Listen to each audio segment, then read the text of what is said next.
Hello guys, welcome to the channel. I'm Mr. James and I'm joined here today by Rodolfo Pomopasta. This man here is a tasting, what's your title? What's your job title? Actually, I'm a counselor for tasters. Right, so a tasting consultant. Yes. When somebody wants to be a taster, I introduce him to the work and introduce him to the chef, Italian famous better the food. Yes, because it's not simple to taste the food properly. Yes. Right. You're also a boomerang enthusiast, is that right? Yes, I'm very fond in boomerang. I'm fond in boomerang. I'm trying to make the boomerang coming back.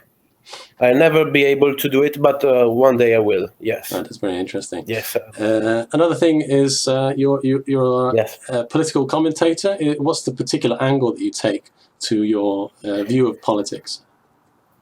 Well, when I go for a metaphor in politics, I put the cook in the metaphor. For example, now for Trump era, probably we are in the burn pasta or pasta era of politics. So yes, maybe. Okay. We'll find out. But it's like a pasta with pepper and red onions, I think. Okay. Right. So you're the author of a seminal book on tasting consultancy, which is would you like to talk about your book?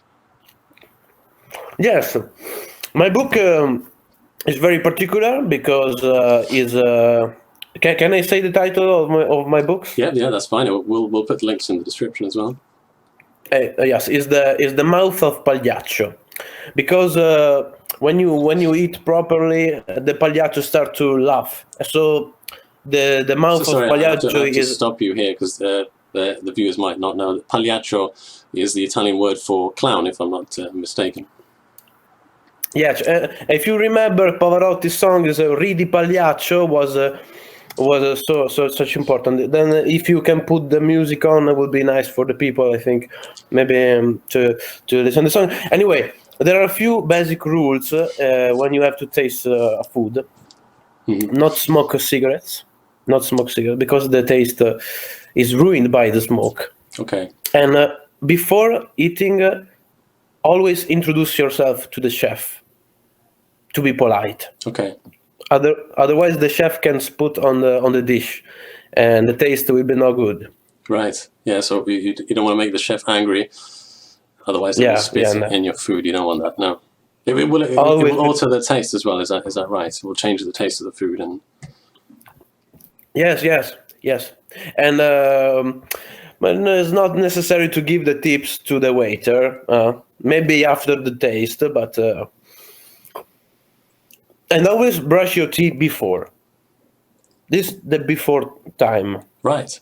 Okay. I didn't. I mean, how long before? Because I imagine if you're brushing your teeth just 1 minute before the meal, you will have that kind of fluoride taste in your mouth that might affect. Will it not? Yes, but let's not forget if you brush your teeth while you're tasting, there's no taste at all. Right. So. Always before. Okay. It's very simple but basic. Right. So I know you could probably talk at length about this subject, but I want to move you on to current events in politics.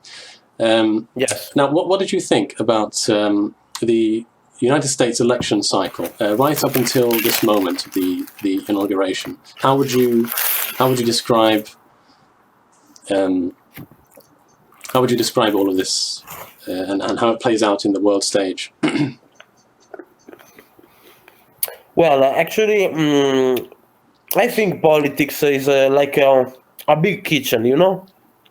There is the stove, there is the fridge, there is, for example, Cold War was like a pasta put in the fridge, something very tasteable, but something you cannot taste properly. Mhm. So I think if you want me to talk about this political landscape of nowadays, I think yes, China for Trump is like the cake that the child wants to touch, and to with the point of the finger, you know. Mhm. So Trump, now he's president, he will try to stick the point of the finger in China's cake. Mhm. I think for our entertainment, we should give him a try, So because let Trump touch the cake. Is that what you're saying?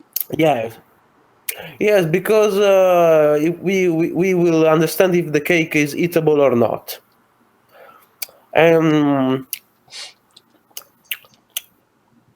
Yes, I think that's a very important but point. I've not heard this particular angle before. I think it's very interesting how it's important, how relevant your field of expertise can be to discussing international politics. Another thing, you have been following, I take it, the entire Brexit debacle, the fiery rhetoric, the unexpected result, and the reaction of the media. How do you feel about the British exit from the European Union? not feel good. Not feel good because Europe has lost some important friends, because English people are beautiful people, and we already miss the British people, because they always, when they come to Italy, they are so funny, so so polite, and also I miss English people, you know. Because it's not the same again. If I take a plane to Europe, to London, I feel like something has changed. Hmm. Yes, I miss. But if you want, I have a passport, so I can go in England. Yes, eat some fish and chips is always something important for me. Yeah. But no, actually, I think Brexit, we had a big loss with Brexit. I don't know what I actually I don't know what's changed. Right. For me, it's all the same for me, Could you explain what you mean? because uh, this summer I talked a lot with my assistant. She's my assistant when I have to taste some food. She's my assistant. She take notes of everything. Mhm. And this summer she was really drunk, because we had a wine tasting session, Huh. and she started to wine taste. So we talk about Brexit. I was driving. She was drunk next to me,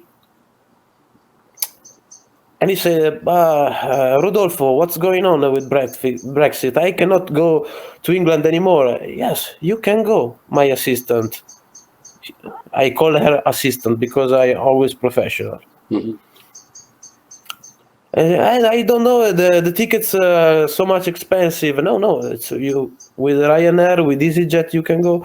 Yes, but you know the pound will increase its power on euro, because no, the change is still the same. No, but you what do you think Brexit is very bad? No, English people voted for for Brexit. So you're not a European? Yes, I'm European. I'm a Europeist a lot. No. I don't know. Well, it sounds like you've had quite an emotional journey over the issue.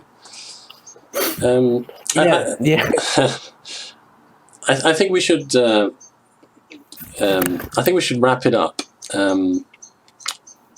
with the last comment. How would you, if someone wanted to approach your job, what would you recommend them to do?